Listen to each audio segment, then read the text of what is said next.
Tucson Church, December 12th, 1965.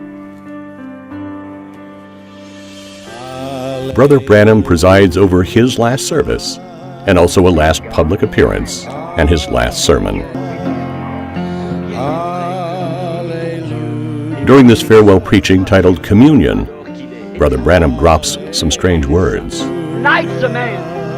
Aren't you happy that Christ has the keys to open the door called death? He will guide my passage on the river.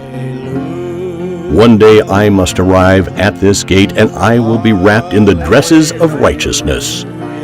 He will call me from the dead. He promised it, and I believe it.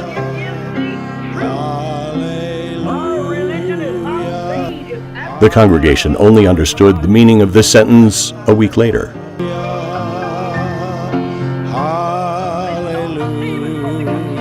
The meeting of communion took place here in this ancient Jewish temple. For Brother Lonnie Jenkins, this place is significant because the prophet of God chose it for his last meal. Only a few days before his departure from this dimension, Brother Branham preached his final service, Communion, December 12, 1965, at the Tucson Tabernacle, while yet in its first location. The building was originally the first Jewish temple in Arizona, called the Stone Avenue Temple, or Temple Emmanuel. It was incorporated March 20th, 1910. It currently houses the Jewish Heritage Center of the Southwest. Both Jesus and Brother Branham preached their last public sermons in Jewish temples, closing out an era. In the time of Jesus, the gospel light was to transfer to the Gentiles. Brother Branham's ministry was to restore the heart of these Gentile children back to the original apostolic Pentecostal fathers. Soon, the gospel light will shift from the Gentiles and return to the Jews.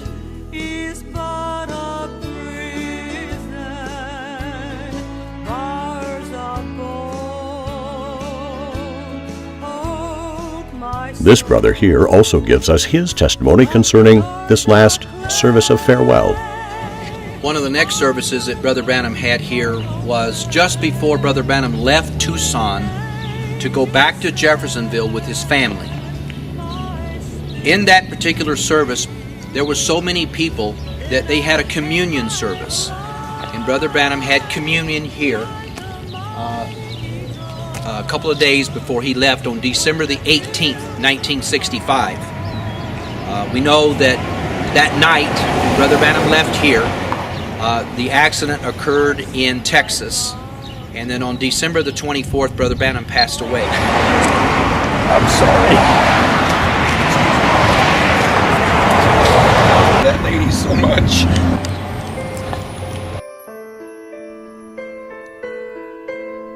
It was probably 3 years since the prophet Branham left his Jeffersonville home to settle here in Tucson under the Lord's recommendation.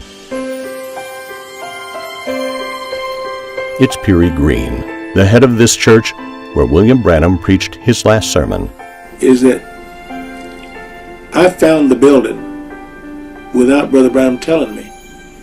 Now, he said that the other brothers, the reason they wouldn't start one is because they would find a building and they'd come and say, Brother Branham, is this where we're supposed to be? Well, he had told the pastors in this city he wouldn't start a church.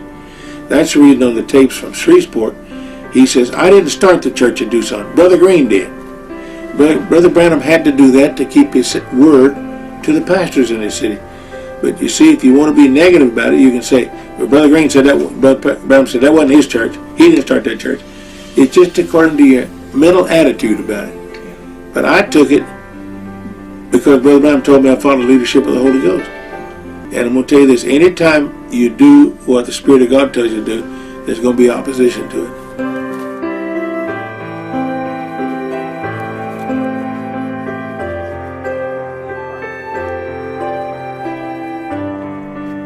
December 18th, 1965, Brother Branham and his family embark on a long journey to Jeffersonville, where they plan to spend their Christmas holidays. Brother Branham was driving this Ford station wagon. Inside was his wife Meta, and his 2 children, Sarah and Joseph. While Billy Paul was driving this Chevrolet with his wife and 2 boys. We are exactly 6 in the morning. It's the start of the journey from Tucson to Jeffersonville, Indiana. It's a long journey, and they will never reach the destination. First stop, Benson, then Alamogordo. This American city is in Otero County, state of New Mexico. It is in this city that they take their breakfast, but the journey is still long.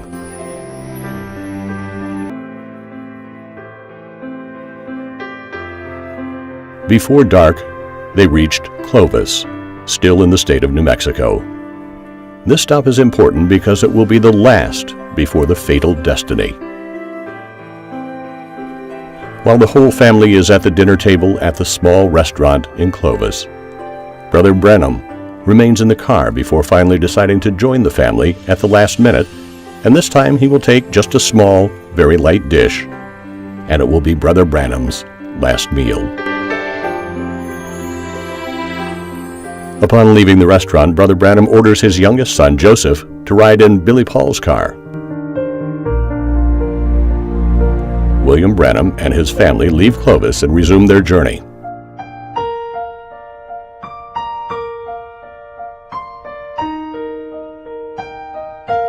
It's 7 p.m. The night has just fallen on Texas. Brother Branham's convoy is about 128 kilometers from the town of Amarillo. Billy Paul's car is ahead and Brother Branham's behind, when suddenly Billy spotted a car with just one headlight on, giving the impression of a motorcycle coming against him. He barely dodges him and suddenly hears a big crash.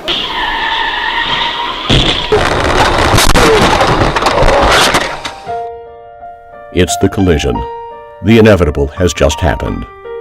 An older model 1961 Chevrolet, driven by a drunk boy of about 17 years, has just hit the car of the prophet. The accident is serious. Brother Branham finds himself between life and death, his head passing through the windshield, his left arm and elbow stuck in the door, and his leg wrapped around the axis of the steering wheel. Meta, on the other side, found herself under the dashboard, on the right side of the car, almost dead. But Brother Branham took this hand and ran it back through the windshield and said, "Put her hand in mine." And he prayed something like this: "Lord, help us in our hour of need. Don't let Mommy die." And Sister Branham came to life.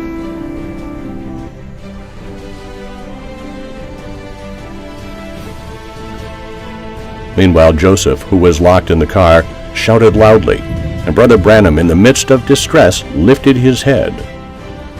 While in heaven, a sign occurred, signaling that an important event just happened in the world. The ambulance evacuates the other casualties on the scene, but Brother Branham, on the other hand, remains embedded in his vehicle. It took 45 minutes to clear William Branham from the scrap.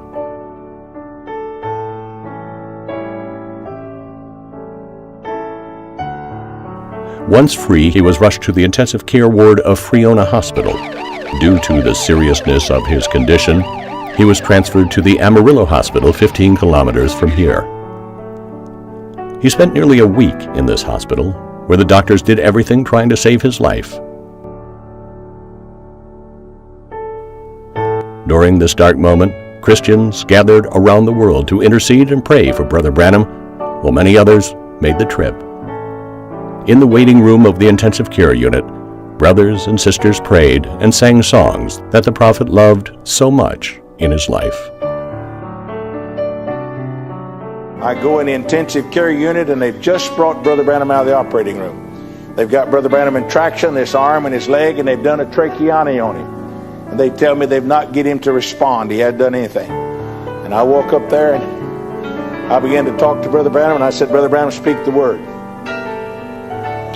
He don't respond or anything else. Nothing. I break down and I start crying. And I start singing. On the wings of a snow white dove, God sends his pure, sweet love. And Brother Branham opens his eyes and smiles. The nurse gets all excited. He's awake, he's awake, he's responding. I go ahead and finish the course, and I tell Brother Branham about seeing the moon. And when I do, he tries to sit up in bed. And he shouts something. But instead of it coming out through his vocal cords, it comes out through tracheotomy. I do not know what he was trying to say.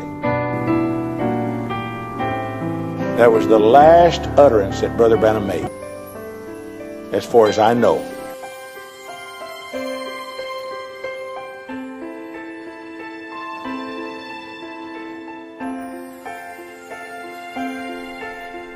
It's Friday evening, December 24th.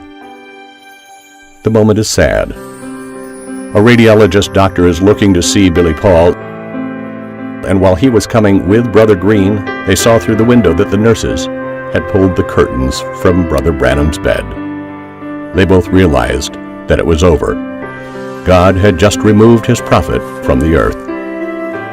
The doctor told Billy Paul that his father had passed away at 1649.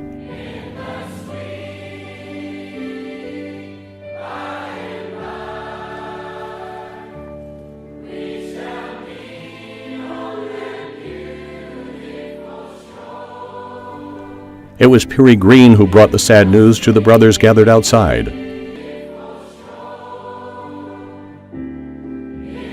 The sun had just set on the western sky, and an extraordinary sign was visible to the naked eye. The evening star, the moon, and the sun shone almost in the same way. The three heavenly bodies were so close to each other. He was born under a sign, and he died under a sign.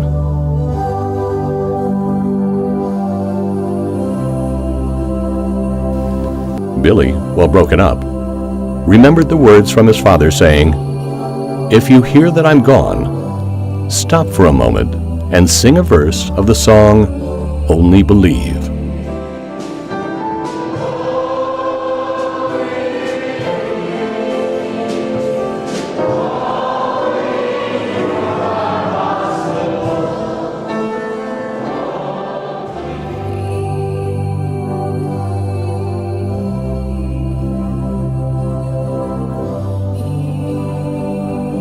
Thoughts and memories passed through the minds.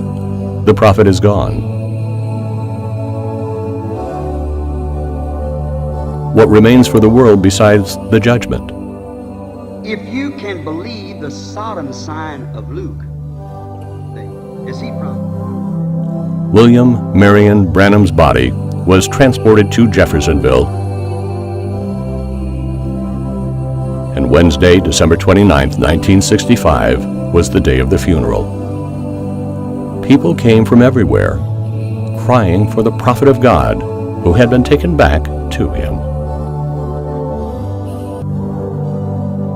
That day, the evangelist Tommy Osborne paid a heartfelt tribute to William Branham at the funeral. Right after that, Gordon Lindsay brought Brother Branham to Portland, Oregon, in the big city auditorium that seats 8,000 people. We sat in the third balcony. This gentle little man came out on the platform. He was like Christ to me. He spoke very careful. If you know that name, forget all the silly things that have happened in later years. But at the time that I knew him, he represented Christ to me. He preached tender but firm, and when he got through preaching, hundreds of people came and accepted Christ. I wanted to be able to do that. Then he called for the sick. Marvelous miracles took place as we watched. I had my second vision. I saw Jesus in that man.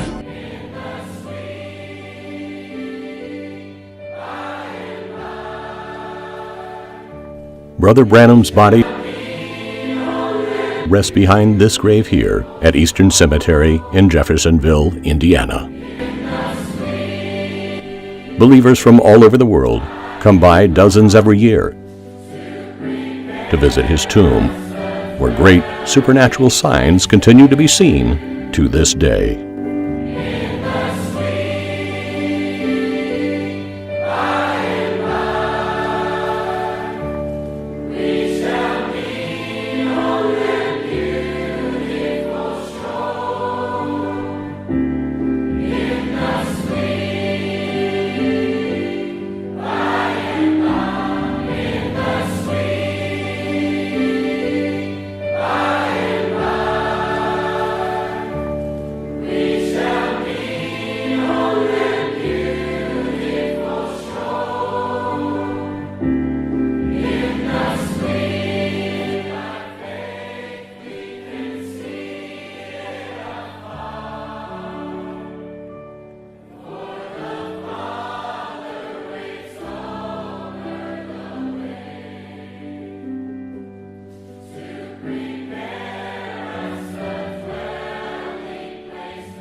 Father, for what you have done, the message of the hour. We thank you for your servant, your messenger, and his message.